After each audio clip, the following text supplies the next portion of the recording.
Hoje é o terceiro dia do 14º Encontro Institucional da Magistratura Trabalhista da 5ª Região.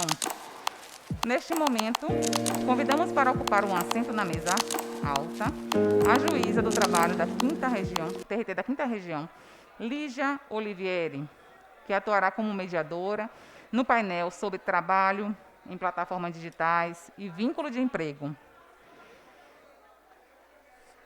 Lígia Melo Araújo Olivieri é graduada pela Universidade Federal da Bahia, pós-graduada pela Fundação Faculdade de Direito da UFBA, foi juíza do trabalho no TRT da 15ª Região em 2007 e desde 2009 é juíza auxiliar da 22ª Vara do Trabalho de Salvador.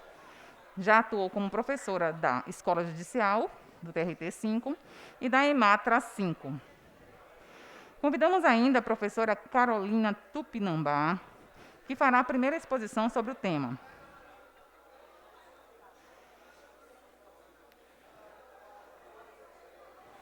A apresentação da painelista será feita pela doutora juíza do trabalho, Lígia Melo.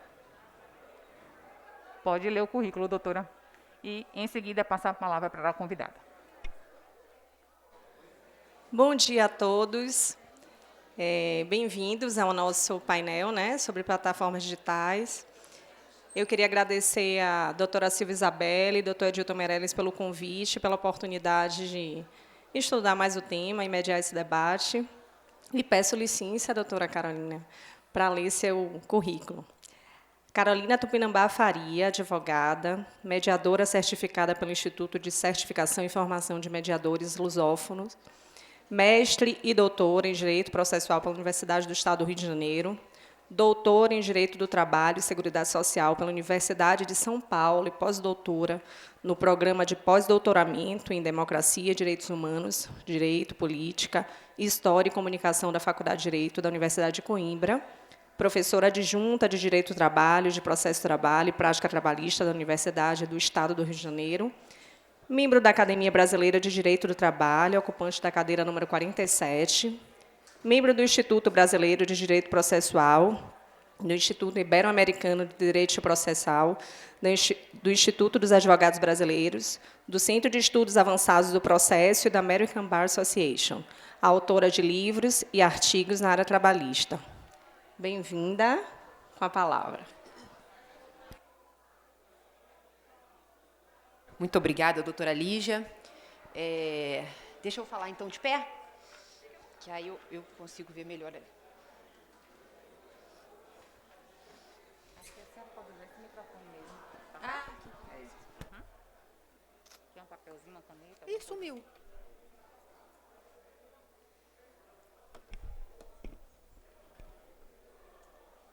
Pronto. Bom dia a todos. E, querido Danilo, prazer estar aqui na 5ª Região, com grandes amigos, tribunal que eu admiro muito, com expoentes do direito. Agradeço a todos na pessoa do professor Edilton Meirelles, da Escola Judicial, que comecei já com a gafe de me tornar o café nele e em mim, mas para batizar essa manhã. E, quer dizer, a ideia, me parece que quando a professora Silvia elaborou o convite, me foi passado que a ideia seria de trazer um debate de reflexão em que se pudesse colocar ideias não contrapostas, mas em diálogo sobre a existência ou não de vínculo de emprego em relação aos trabalhadores de plataforma.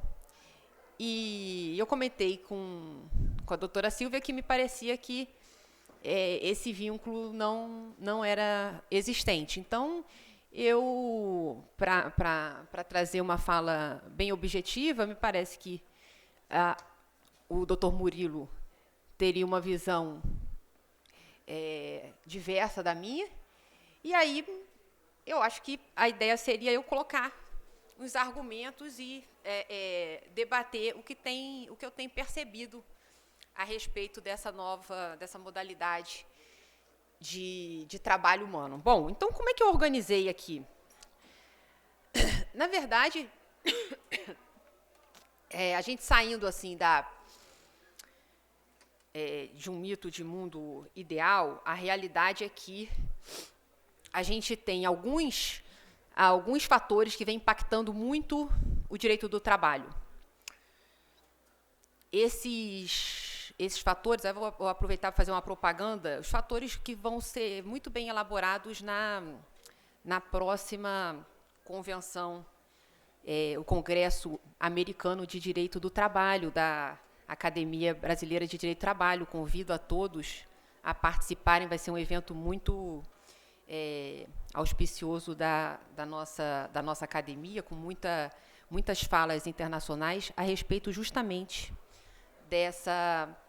desses novos parâmetros das relações de trabalho humano. Me parece que esses parâmetros vão se desenhando principalmente a partir da globalização e do avanço da tecnologia. Isso tem mudado muito a forma de prestação de serviços, né? Qualquer um aqui pode estar ouvindo o que eu estou falando e trabalhando e fazendo alguma coisa no PJE, quer dizer, a gente pode trabalhar de todos os lugares, para todos os lugares.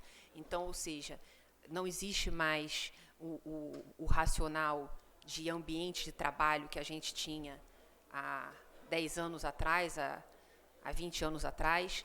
Não existe mais o racional de jornada, porque os tempos se misturam e as pessoas cada vez mais trabalham o tempo todo e misturam a vida pessoal com a vida trabalho. Os objetivos até de ingresso numa relação de trabalho por essas novas gerações não necessariamente pode ser, na verdade, só resguardado em troca do capital, ou seja, prestação de serviços em torno de contraprestação. Hoje a gente tem uma série de atores sociais que encontram no trabalho oportunidades de convivência, de felicidade, de externação de valores humanos, né? Isso a gente vê nos fóruns mundiais, quando que se pensou em escolher o trabalho a partir de valores das empresas, de trabalhos verdes, de trabalhos mais conscientes.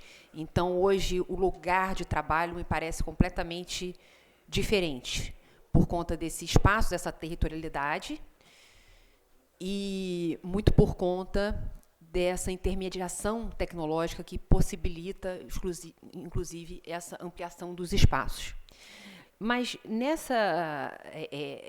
nesses influxos de novas situações que impactam a vida do trabalho, o que sobra, em termos de realidade, não percebo que a automação ela diminua necessariamente os empregos. A gente tem vários relatórios da ONU em que os países mais automatizados, muitas vezes, são os que têm menor índice de desemprego.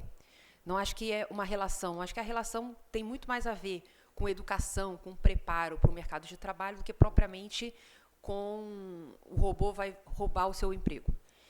Mas o fato é que todos esses fatores, no Brasil, têm produzido, principalmente depois do período da pandemia, a gente conta com 15 milhões de pessoas que estão desempregadas, e o fato é que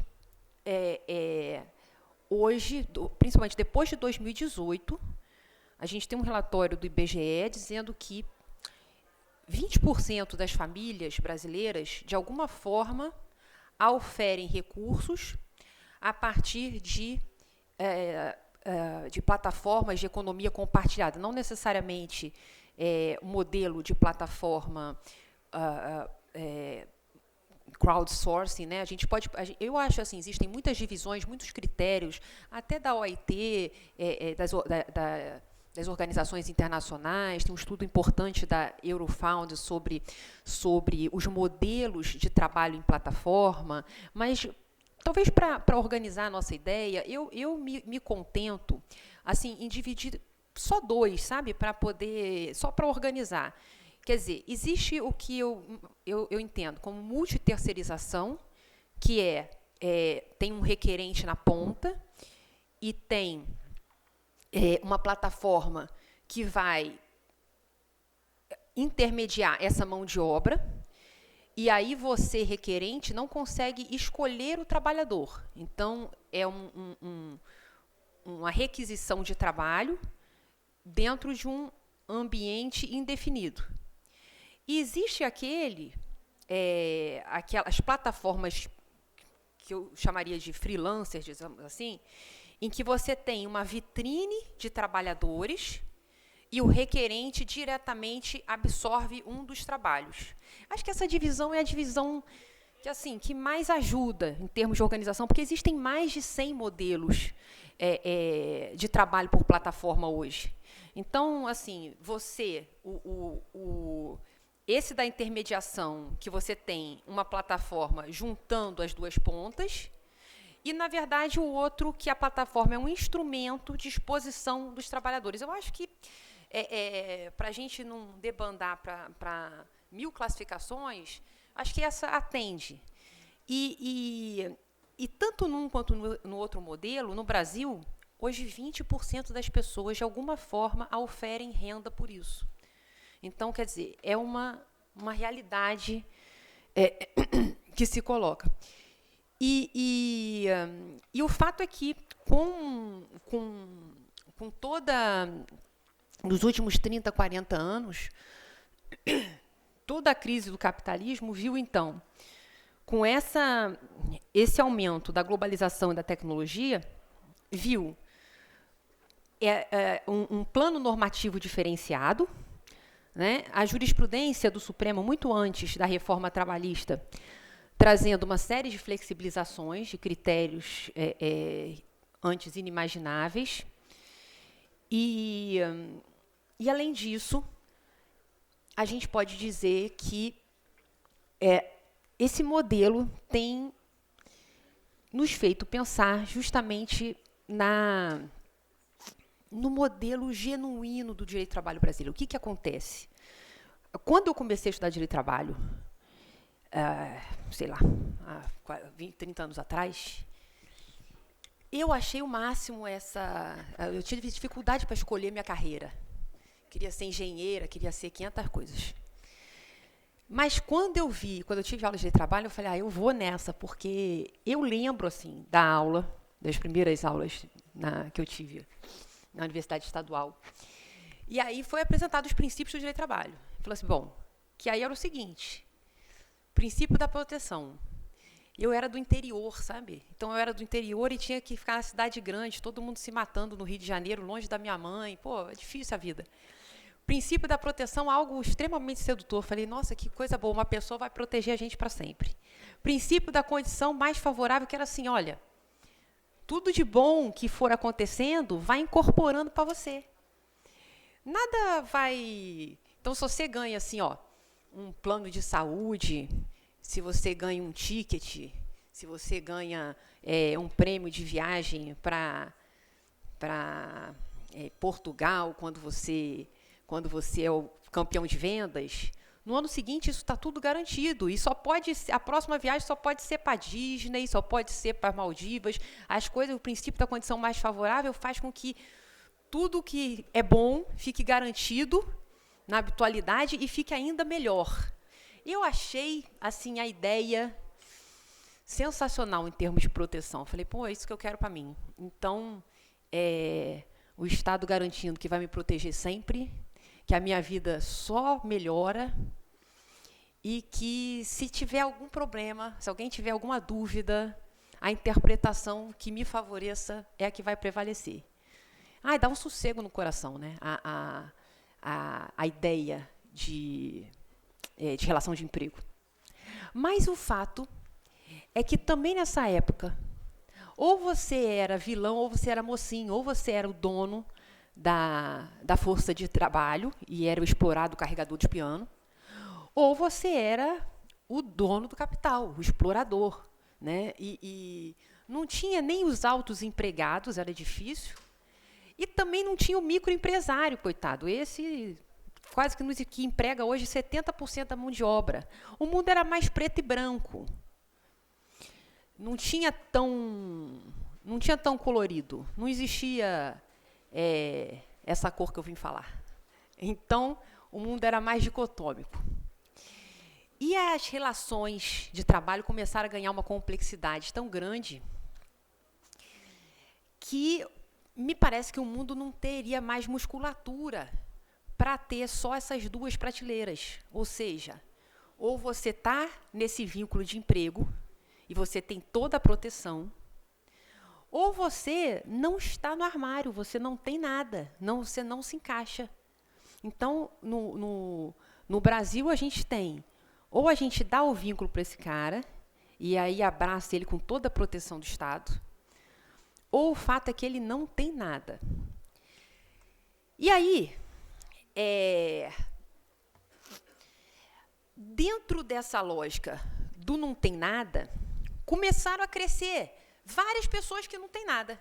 É antigo esse não ter nada, mas esse não ter nada, assim, o estagiário que não tem vínculo de emprego, o cooperado que não tem vínculo de emprego, o sujeito do salão parceiro, o sujeito, sei lá, do ógimo, que não deixa de ser uma reunião, uma plataforma que disponibiliza, que conseguiu proteção jurídica pela própria Constituição, né?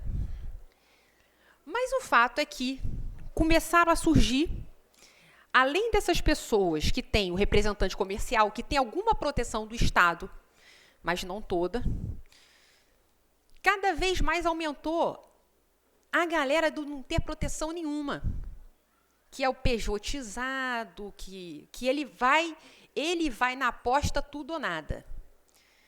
O terceirizado que pede o vínculo, o sujeito que... meu filho escreveu, eu tenho um filho de 9 anos. Quando ele tinha 7 anos, ele escreveu um negócio, sei lá, umas rimas, que ele achava que era um livrinho. Aí eu falei, ai, meu Deus, tem que publicar o livro do meu filho. Aí eu falei, onde é que eu vou arrumar dinheiro para publicar o livro do meu filho? Aí que era um negócio, uma historinha de um robô com amizade com um menino. Daí eu achei uma plataforma, eu sou fã das plataformas, eu uso plataforma pra caramba. Tem uma plataforma de aula também, que eu adoro. Mas tem uma plataforma que faz um monte de coisa lá para o escritório, de marketing, aliás, eu não advogo para nenhuma plataforma, hein?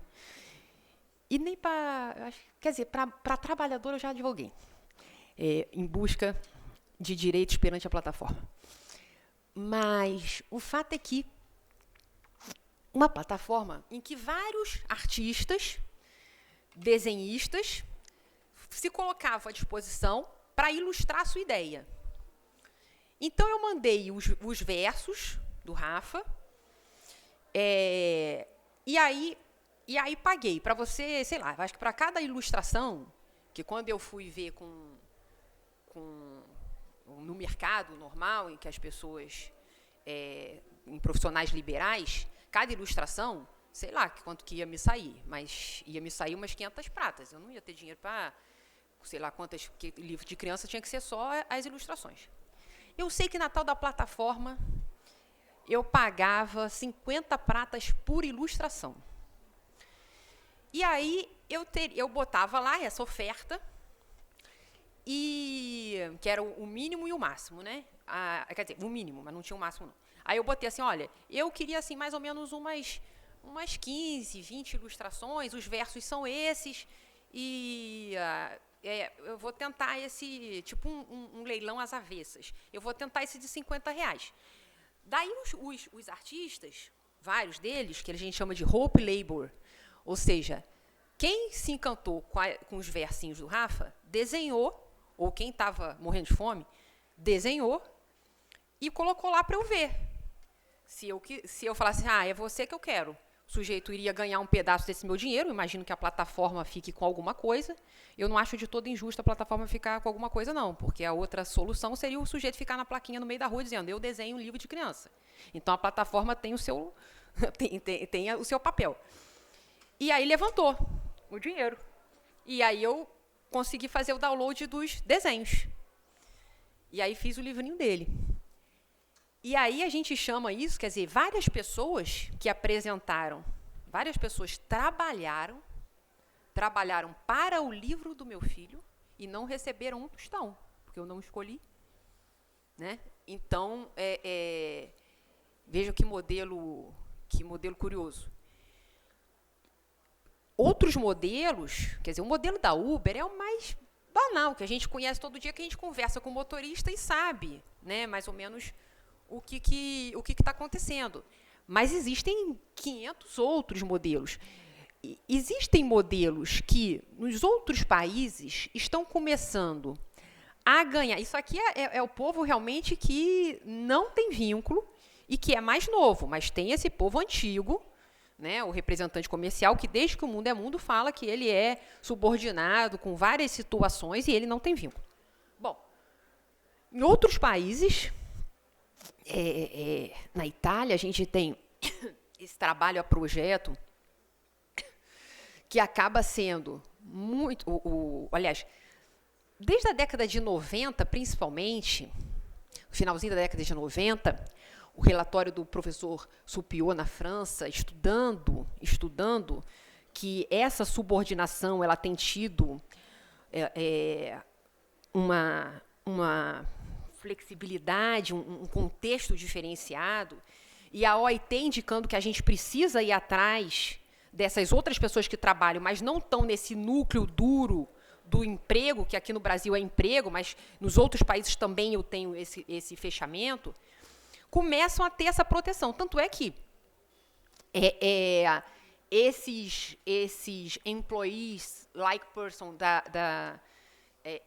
do Reino Unido, né, os parasubordinados da Alemanha, eles já conseguem quando a gente fala do trabalhador economicamente dependente da lei 20 da Espanha, a gente tem 18 dias de férias, a gente tem proteção em termos de saúde e segurança do trabalho. Mas, peraí, mas o cara que é o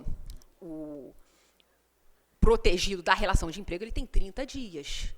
Ele tem todo o sistema de proteção social. É diferente. Mas a situação também não é diferente o tipo de proteção? Assim, o tipo de proteção, desculpa, o tipo de prestação de serviço? Assim, eu advogo para empresas antigas, para a indústria, da época de que a CLT era CLT mesmo. Eu fiquei com todos aqueles problemas da Covid. Não sei se quem teve Covid ficou também. A minha voz de vez em quando some, de vez em quando eu quero falar escada, falo bracelete, então eu estou com todo. E aí, aí sumiu. E aí, o fato é que agora perdi o raciocínio que era que eu estava falando. Então, obrigado, Silvia. Então, essas pessoas que estão em torno da relação de emprego, mas com uma subordinação... sim, eu estava falando para vocês que eu advogo ainda naquele modelo, tem um monte de clientes, naquele modelo antigo, da indústria. Puxa, isso é super diferenciado daquela pessoa, daquela geração... obrigada, amiga. Essa Covid é uma porcaria mesmo, né? Pronto, agora foi. Daquela geração, né, gente, que saiu do pós-guerra precisando ser abraçada, querendo estabilidade, querendo ir para o trabalho e voltar em paz, encontrar a família e ter dinheiro para alimentar essa família.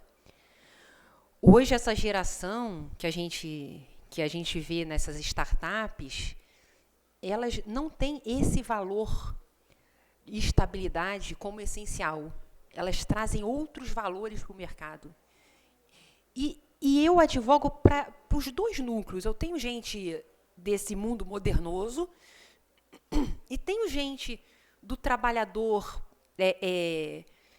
carregador de piano, de visitar fábrica.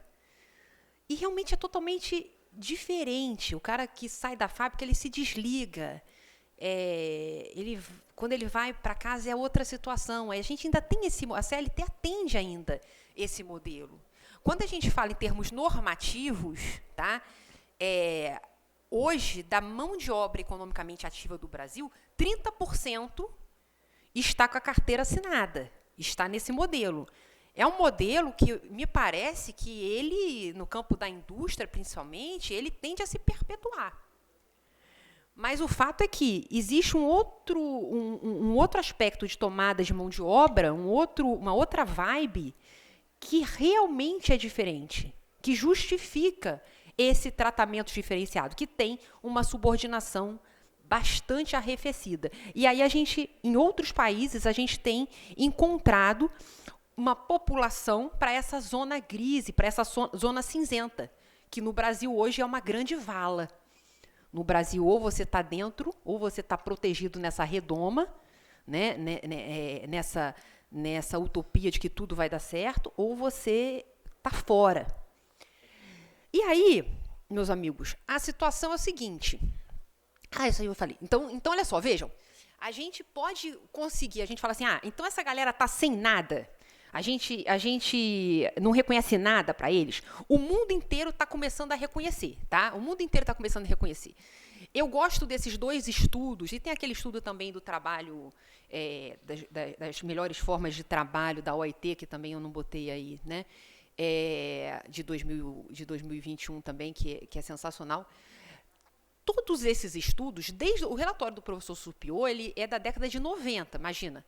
Livro branco, livro verde da Europa, a gente está falando de 2005, 2006, e, lógico, com as atualizações dos últimos 2, 3 anos,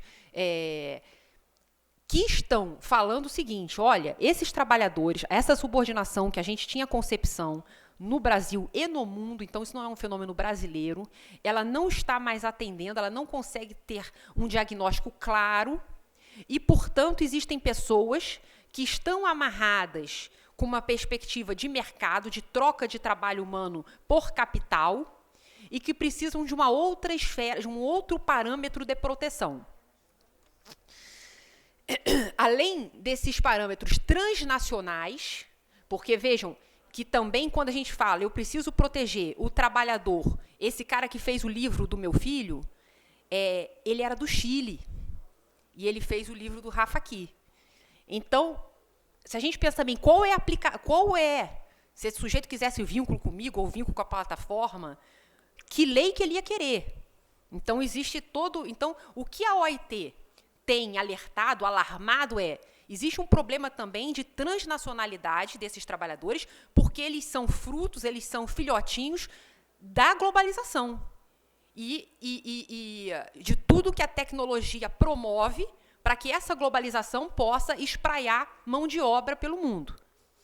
Bom, então a gente tem alguns países que já se anteciparam há muito tempo, né? Quando a gente fala dos TRADs da Espanha, a gente está falando de 2007, e a gente tem um núcleo de elementos nessa onda de flexi-segurança, de lifelong learning, né? de um mercado voltado para a educação, para a reciclagem, para a adaptação desse trabalhador com o incremento das tecnologias. E a recomendação 204 da OIT é uma chave importantíssima, porque fala especificamente também da necessidade dos países desenvolverem instrumentos normativos para alcançar esses novos trabalhos.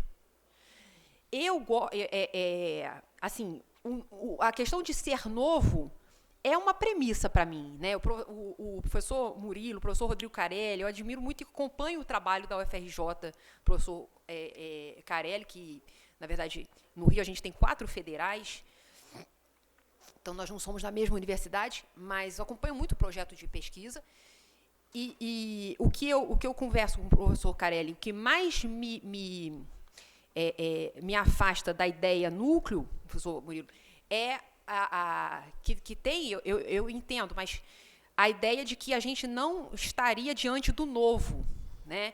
E que o nosso direito do trabalho poderia tranquilamente abarcar essa realidade. Essa é a premissa que mais me incomoda, porque essa que eu falo, professor, até esse livro da professora Lígia está na coisa, eu já li, aliás, tem um prefácio lindo da professora Sayonara, né? Lindo, lindo. Eu, quando li a primeira vez esse prefácio, fiquei até emocionada, mas o que eu converso muito, né, nos programas de pós-graduação é essa ideia de que, puxa, a gente pode resolver com o que a gente tem, com as ferramentas que a gente tem. E eu vou mostrar para os professores o que eu acho das ferramentas que a gente tem, como é que elas poderiam resolver. Mas, de fato, me parece que a melhor solução ela tem saído dessa recomendação da OIT, que é posterior a tudo isso, paradoxalmente, mas uma legislação que traga um caminho do meio. Você não é um nada, mas você também não vai ter essa proteção social tão forte, porque, na verdade, o seu modelo de prestação de trabalho, ele também não é assim, ele é mais flexível. E aí, gente, vejam que a gente tem marcos legais para a gente refletir sobre a existência do vínculo ou não. Quando a gente fala, acho que os artigos da CLT que vão me colocar em desafio maior, lógico, são esses 4, quando a gente fala do prestador de serviço, acho que esse é o raciocínio. E eu falei para vocês, para os senhores, que eu nunca advoguei para a plataforma, mas já advoguei para trabalhador, dentro dessa perspectiva. Lógico, a gente está advogando, a gente não está na academia, eu peço o vínculo, né? Mas não é nem um pedido que eu mais acredito. Eu peço para o Estado juiz declarar o vínculo de emprego porque eu imagino que quem é que não quer nesse vínculo? Se é o vínculo que me fez me dedicar a vida para o direito de trabalho, que me fez achar o direito de trabalho o máximo em termos de relação do sujeito com o Estado. Mas eu sempre penso, falo assim, olha, se não se entender que exista esse vínculo, não tem problema nenhum. Porque eu entendo que existe responsabilidade. Ninguém pode se valer de um trabalho humano e ficar por isso mesmo, imaginar que o trabalho humano seja uma mercadoria à disposição, né? A gratuidade.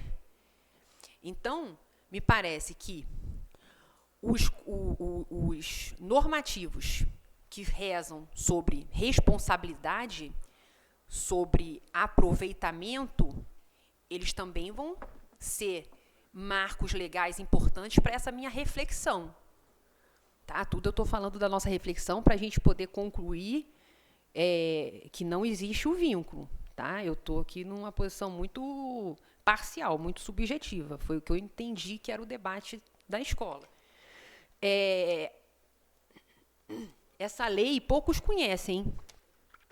Essa lei, ela fala, nesse artigo 11A, que vem em 2018, ela fala que o motorista do aplicativo ele tem que ser contribuinte individual. E joga ele para a lei de benefício. A lei de mobilidade urbana, ela fala especificamente que o sujeito motorista que se oferta no mercado, ele tem um viés de contribuinte individual. Quando a gente vai lá no contribuinte individual, porque esse papo, né, eu sou empreendedor de mim mesmo, isso realmente é uma balela. Na verdade, o sujeito não é empreendedor, ele é um prestador de trabalho, ele está ofertando a mão de obra dele, de fato. Mas ele oferta a mão de obra dele sem que o interlocutor, o tomador dessa mão de obra, lhe imponha subordinação como outrora. Eu acho que a chave não é que eu sou empreendedor, ou não existe isso, né? A gente está meio que contra o mito de Nirvana, né? O mundo não é tão colorido, não é tão tão flores como se eu não estou querendo trazer uma visão otimista, mas o fato é que as pessoas não estão conseguindo, essa relação de emprego não absorve esses novos atores sociais e esses novos modelos de prestação de serviço. Bom, aí, também, eu não vou colocar os julgados internacionais, porque na minha lista de argumentos eu vou dialogar com julgados internacionais. Mas no Brasil, eu acho que são importantes esses julgamentos. Nessa ADI, é aquela ADI do TAC, do Transportador Autônomo de Carga, na própria ementa, o ministro Barroso ele traz um anúncio, uma ratio decidente importante, mostrando que quando o Estado fala, quando é objetivo da República a livre iniciativa e a dignidade do trabalho humano, esse trabalho humano ele não se restringe a uma relação de emprego. Coisa que, às vezes, né, que o próprio Supremo acaba sendo incoerente, porque quando ele acha que não tem uma relação de emprego, ele tira da gente, né, e vai para a justiça comum. Mas eu gosto muito da lista do acórdão dessa ADI, que não tem nada a ver com o trabalho em plataforma, mas que traz esse caminho do meio e esse reconhecimento de que quem está fora da relação de emprego tem que está dentro da ideia de dignidade de trabalho humano. Tá? Depois vem... O que era essa DPF mesmo? Era da pejotização... Não, a reclamação... Aí vem a DPF como é que é o nome? Da pejotização, da ideia da pejotização, em que, novamente, o Supremo fala da história desculpa, é a reclamação do Fux. Novamente, fala da história. Essa DPF, me lembrei, é a Lei Municipal de Fortaleza, regulamentando o trabalho de transporte. E aí, tanto no RE do Barroso, quanto nessa DPF do Fux, ambos vão falar que a competência de regulamentação dessa mobilidade urbana, ela não pode ir além para definir o modelo da prestação, se tem vínculo ou se não tem vínculo. É bem interessante esses dois julgamentos. Ficaram um pouco populares no métier trabalhista, mas trazem insights também importantes para a gente refletir. Depois vem aquela tragédia do conflito de competência do STJ, que aí fala que não tinha nada a ver com a história, mas fala que o Uber é uma prestação de trabalho sem vínculo e fala que a competência é a justiça comum. Eu acho muito interessante, eu não coloquei aí, mas logo em seguida, uns meses depois, não sei se os senhores lembram, o ministro Agra, ele traz também uma decisão de conflito de competência, não de conflito de competência, mas ele traz uma resposta ao STJ que era um acidente de trabalho de um motorista de aplicativo. E ele fala, olha, eu não desconheço o conflito de competência do STJ, mas no conflito de competência do STJ, a causa matriz era ele ser desligado ou não do aplicativo. E aqui a gente está falando de saúde e segurança de um trabalhador e a competência é da justiça do trabalho. Ele fala en passant, porque não era um conflito de competência, mas responde muito bem. Quer dizer, é um caminho, né, para tentar contornar essa tragédia que foi esse conflito do STJ. E aí a gente tem as decisões do TST, que mais se destacam, na verdade, teriam mais umas duas, mas que eu achei mais fraco o mérito, e são anteriores. E me parece que, né, o grande finale será quando essa situação vier a SDI pudesse ser uniformizada. Mas, de longe, está ganhando, lógico, a ideia de que não teria o vínculo de emprego. Esses 3 primeiros julgados do ministro Breno, do Alexandre Ramos e do Ives Gandra, eles trazem parâmetros de desconexão com os elementos de caracterização de um vínculo trabalhista. O voto que ficou, né, no forno um tempo, pedidos de vista e tudo, do último, do ministro Godinho, traz justamente uma visão oposta, no sentido de que existe o vínculo, e ele fala muito da ideia da precificação, fala muito da ideia da unilateralidade das condições da prestação de serviço, e traz muito a ideia, né, de modelos de subordinação que precisam de uma releitura a partir desses novos influxos. E aí toda aquela organização doutrinária sobre subordinação algorítmica, subordinação estrutural, e que me parecem tentativas um pouco forçadas da gente passar um elefante embaixo de uma porta, sabe? Eu acho que a subordinação é a subordinação. É o sujeito ter na mão os poderes diretivos de gerenciamento, de fiscalização, de punição. E o sujeito e o prestador de serviço está refém. Existe uma debilidade contratual tamanha que ele se subordina a todos esses poderes de mando do empregador. Essa é a ideia de subordinação. Talvez, se a gente começar a desconstruir essa ideia, a gente possa afetar a própria matriz da subordinação para os casos que ainda são relevantes a caracterização e a clareza desse conceito de subordinação. Mas aí, o que me parece, doutor Murilo, que fica em torno da nossa discussão aqui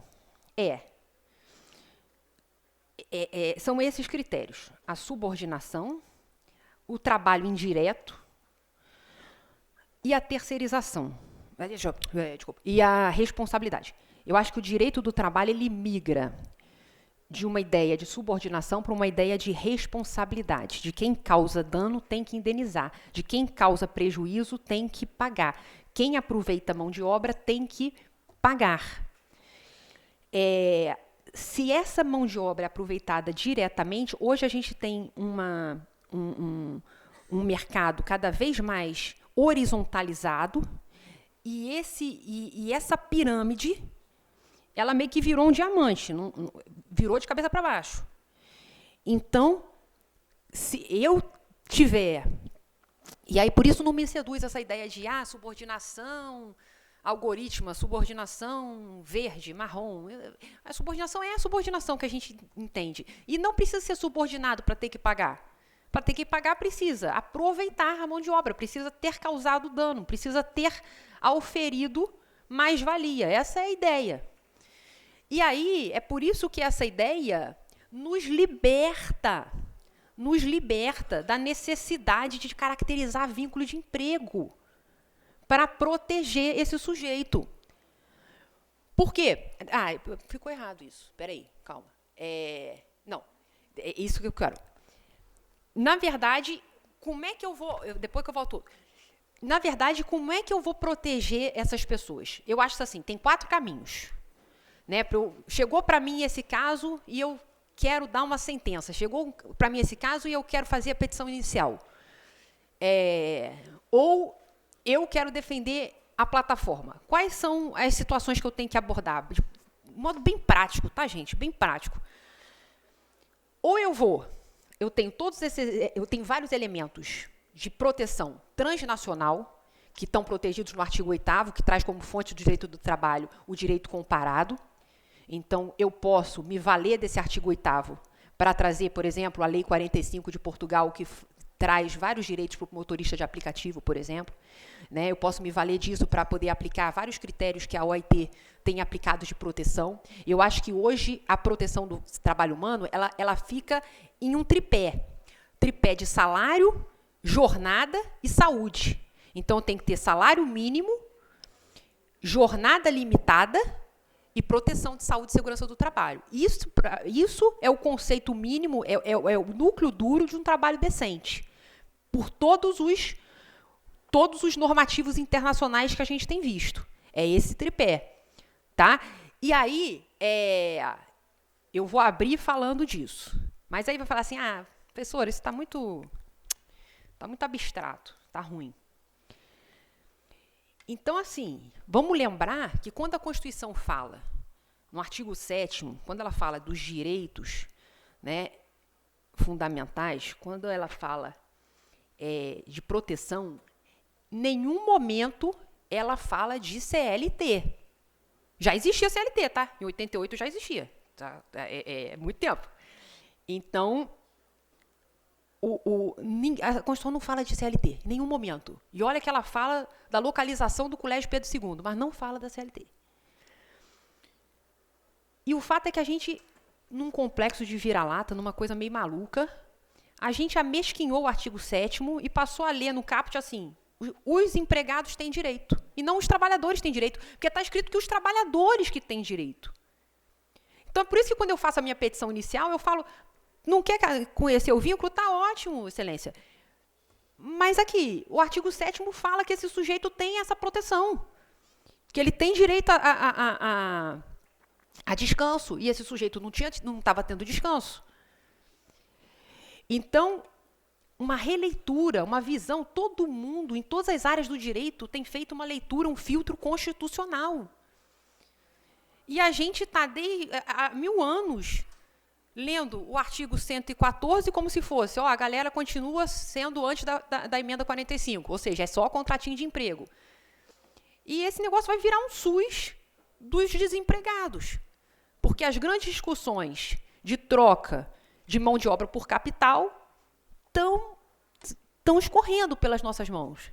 Né? O Supremo cada vez mais vai lapidando, tirando, ceifando a competência da Justiça do Trabalho, que é indicada para falar desse conflito. Por que o nosso processo, por que a Justiça do Trabalho precisa? Porque, assim, é o único processo que você não tem como nem pensar dar a tutela equivalente. Aliás, você sempre vai dar a tutela ressarcitória. Você não vai mandar desconstrua o muro, como o processo civil se orgulha. Porque ninguém faz voltar a força de trabalho do cara. Então, a gente só dá decisão depois que a coisa já aconteceu e a coisa não volta. Porque o amor, a dedicação, o suor que você dedica para um trabalho, não tem juízo do trabalho que faça voltar. Os anos, o envelhecimento, não tem. Então, a gente tem uma tutela limitada. E outra situação que justifica muito, a gente está sempre falando o que o professor do Working falava, hard cases. Porque no mesmo inciso da Constituição, do artigo 1º, fala que eu vou dar proteção à dignidade do trabalho humano e à livre iniciativa. Então, todos os meus processos falam de 2 princípios constitucionais da mesma grandeza. Tem um que está no artigo 5º. Não, os 2 estão no artigo 1º, são fundamentos. Então, qualquer processinho, porcariazinho, que eu vou pegar para pedir uma verba rescisória que o sujeito não recebeu, ganhando um salário mínimo, que é outro fetiche, a pessoa acha, tem CLT, não é precarizado. Tem um monte de gente que tem CLT e é precarizado, Jesus. Não tem nada a ver. Então, qualquer processinho desse, eu estou falando de 2 valores constitucionais que se chocam. Então, por isso a expertise da Justiça do Trabalho. Assim nasceu no mundo inteiro, desde 1806 na França. Assim é. É uma justiça apaziguadora porque você tem 2 elementos muito valorizados, porque são os propulsores dos estágios civilizatórios da humanidade, que é o trabalho e o empreendimento, o trabalho e o capital. Bom, então tem a solução constitucional. tem a solução legal. A gente tem mais de 40, tem quase 50 projetos de lei falando dessa porcaria. O problema é que é um mercado muito heterogêneo. Então, tem que proteger o sujeito que fez o meu como é que é o nome? O desenho do meu filho, mas vai proteger o cara que faz a entrega da pizza. Que, completamente diferente. Então, talvez seja mais interessante a gente pensar numa situação em abstrato, com princípios, com valores básicos, que seria esse tripé, né, de trabalho decente, salário mínimo, jornada limitada e saúde e segurança. Agora, a solução construída, que eu queria partilhar com os senhores, ela é a partir da associação, ela é a partir da vivência coletiva. Ou seja, a ideia de um direito do trabalho raiz, porque o direito do trabalho ele surge dessa consciência coletiva de classe. E essa classe, hoje, ela tem sido renovada cada vez mais.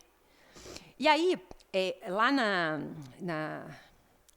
E aí eu conto essa história porque é um testemunho de fé. Eu já estou aqui no púlpito, estou quase panfletando.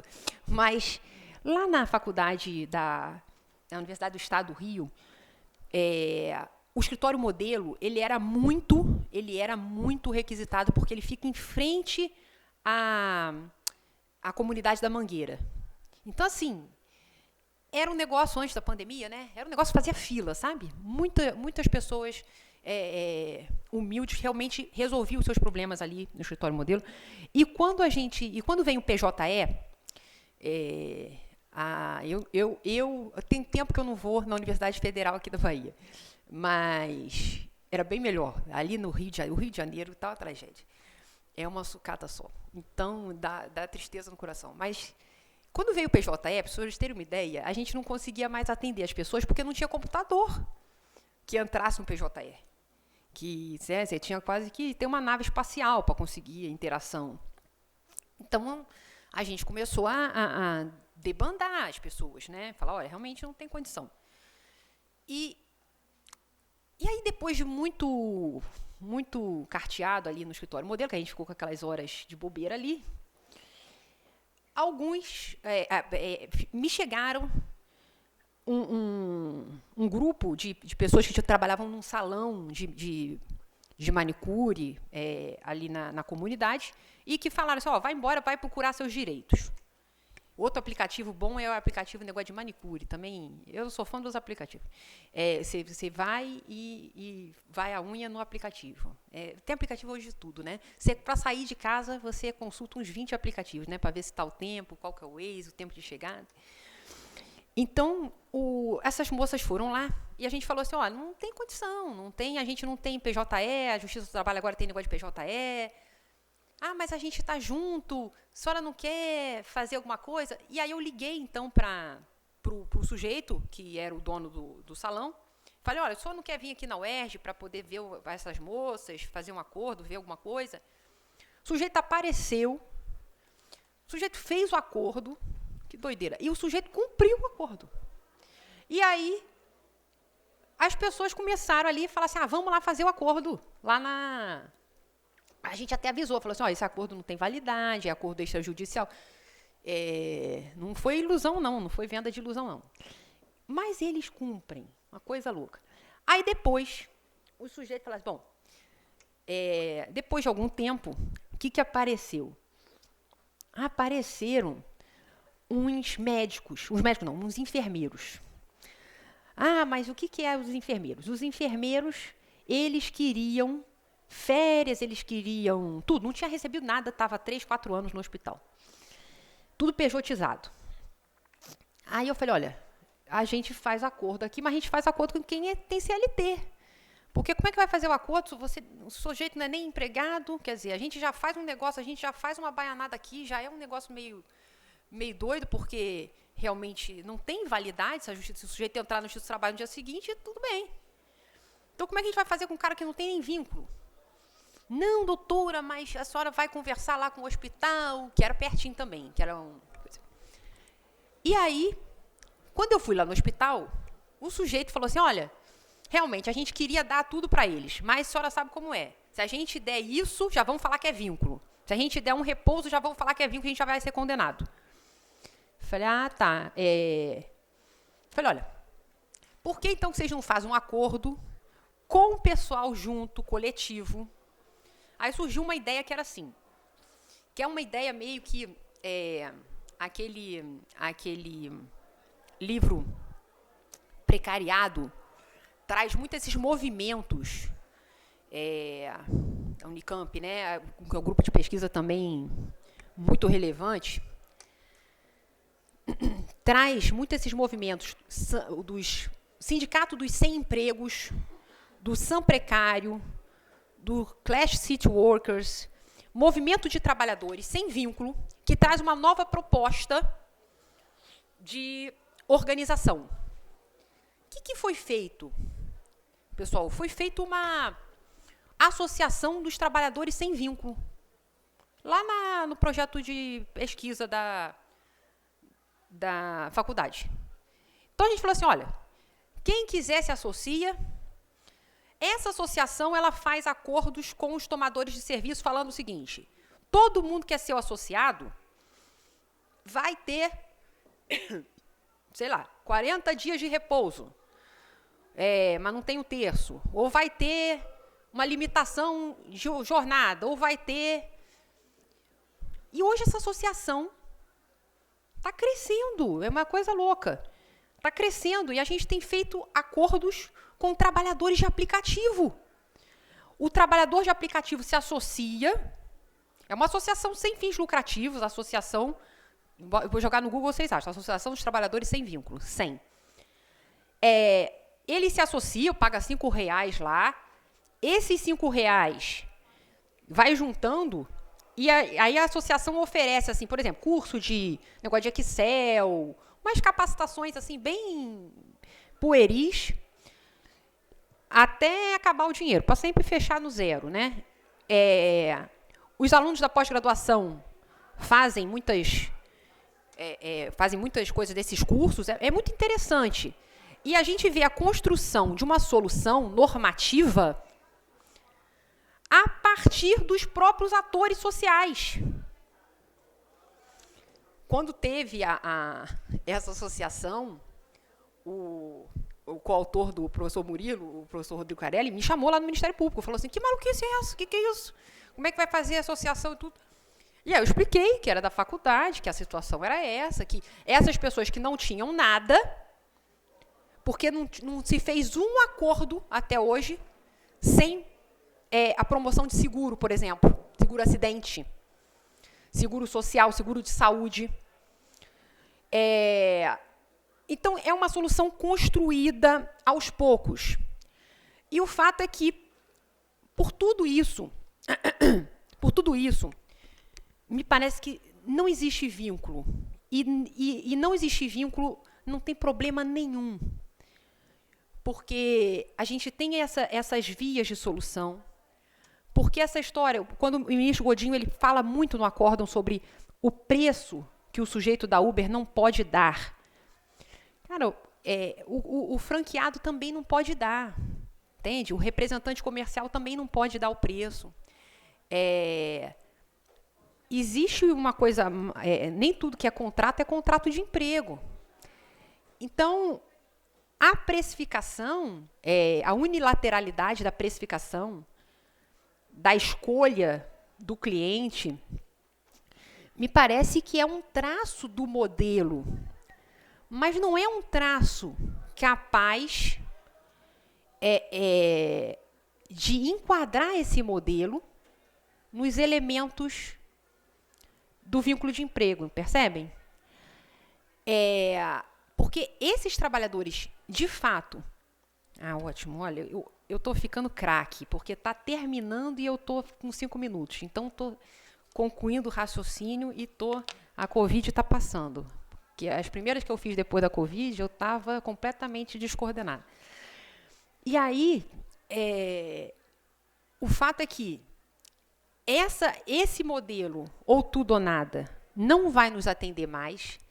quando você fala de CLT, a CLT não vai dar uma coisa importantíssima, que eu sempre peço também, nas iniciais, que é o quê? Olha, o pessoal não me avaliou na Uber? Então é o seguinte, a avaliação é um dado pessoal, a LGPD fala que eu tenho direito à portabilidade do meu dado pessoal.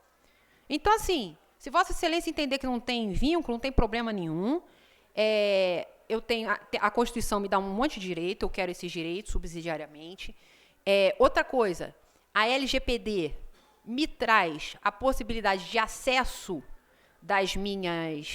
dos meus dados pessoais, e essas avaliações todas, que é outro enfoque do acórdão do ministro Godinho, e de todos os acórdãos internacionais, eu acabei não falando, mas acredito que meu colega vai trazer bem, porque a grande maioria das decisões internacionais, elas são favoráveis à estruturação do vínculo, mas que trazem muito essa ideia também da avaliação, né? Da gamificação, de quanto mais você trabalha também, mais você ganha, fica mais um pouquinho, todas essas lógicas, toda essa dinâmica, me parece que eu falo assim, olha, isso tudo tem uma série de repercussões, de consequências em relação aos novos direitos, aos direitos de autodeterminação informativa, quer dizer, vai ficar um monte de avaliação minha por aí, sem lé com cré. Quando eu falo, outra coisa que não há tempo, por que também não tem vínculo? Se eu falar que tem vínculo, eu aplico os elementos da CLT, do vínculo. Ou seja, quem é jornada? Porque existem modelos que você está à disposição, que você está no trabalho efetivamente, que você está aguardando uma chamada.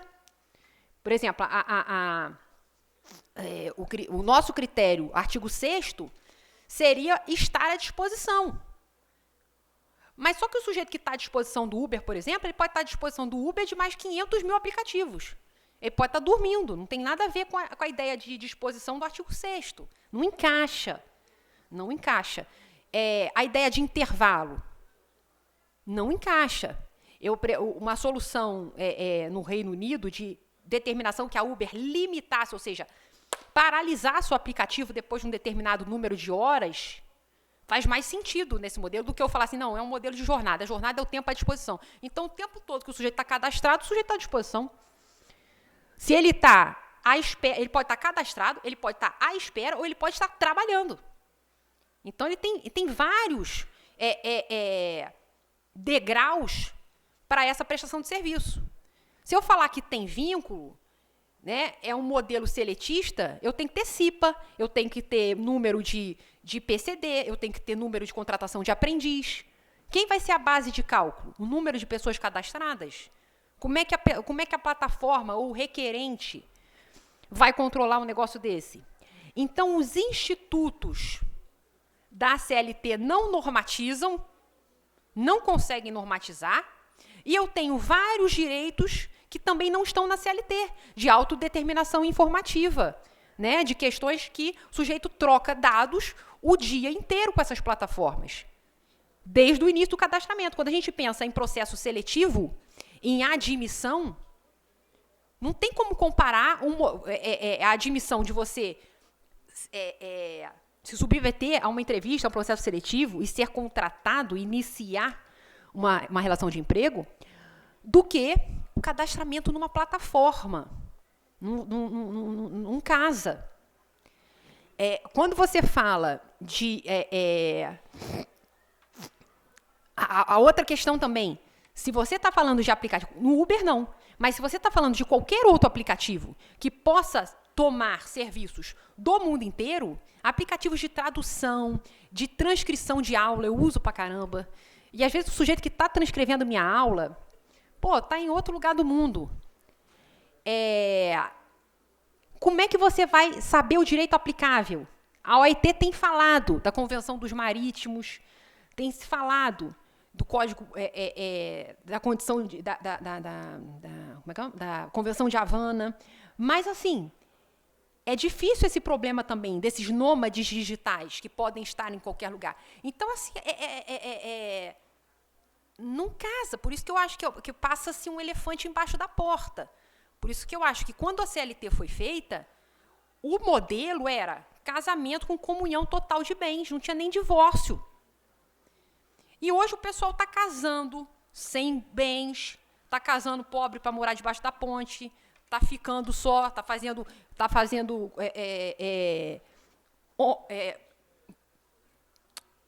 junções homossexuais, heterossexuais, está constituindo família sem nenhum critério de formalidade.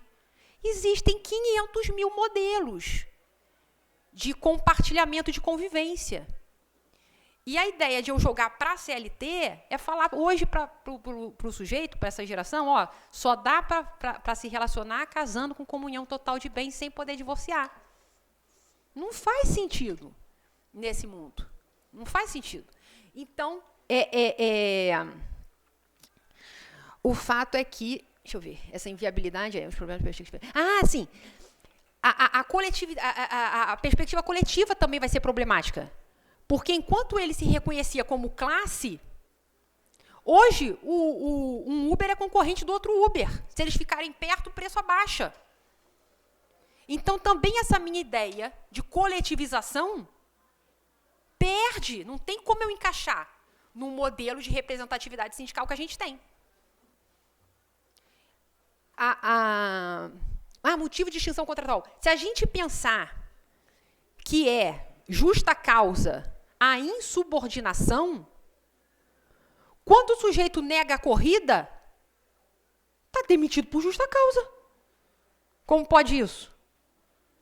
Então, se a gente quiser encaixar dentro da lógica CLT, repara como é que fica uma coisa. O professor Barbosa Moreira falava assim, ó, o camelo nada mais é do que um cavalo concebido por uma comissão de pessoas, que é totalmente distorcido. Eu acho que isso aí se forma, se a gente quiser colocar esse trabalhador de plataforma dentro da CLT, o resultado é monstruoso. Não faz sentido na minha cabeça. É um camelo que queria ser cavalo. Porque os institutos são realmente completamente incompatíveis, salvo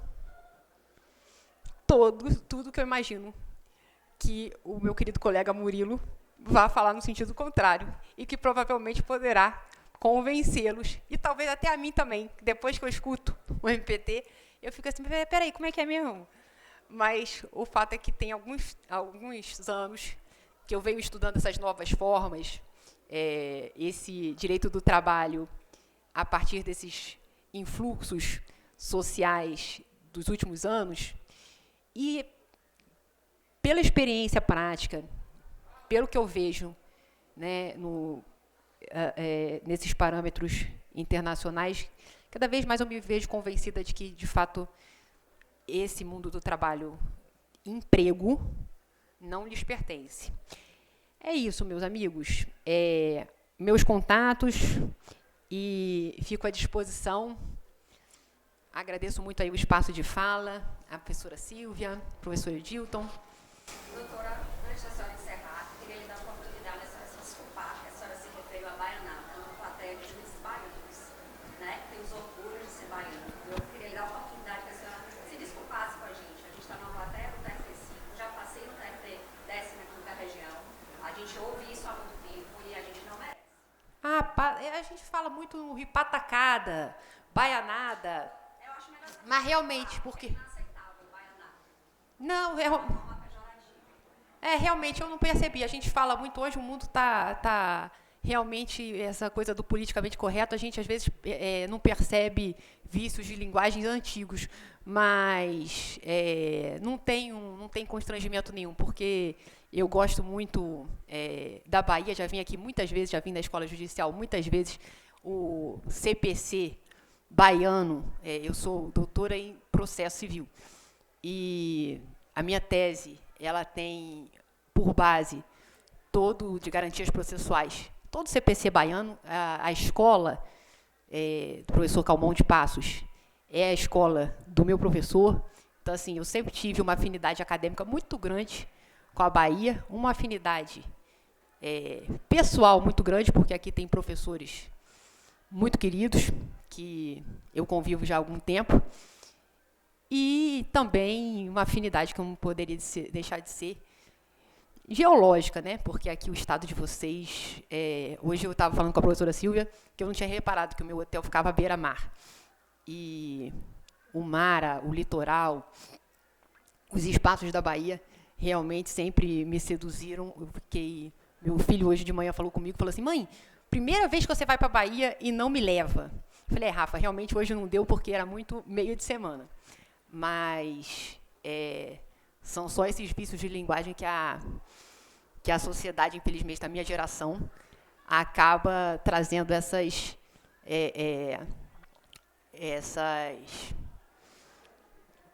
falhas, né? Mas não tem menor conotação pejorativa, porque é um lugar que sempre me acolheu e que eu espero que vocês sintam o carinho recíproco da minha parte, que não tem nada a ver com qualquer vício de linguagem. Pessoal, muito obrigada e eu fico à disposição.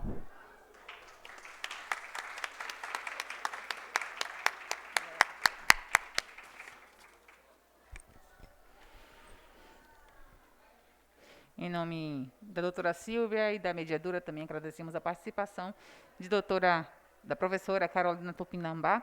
E, antes de dar o intervalo, vamos lembrar aqui que as oficinas de hoje serão presenciais lá no auditório, nas salas da Escola Judicial, no edifício Médici.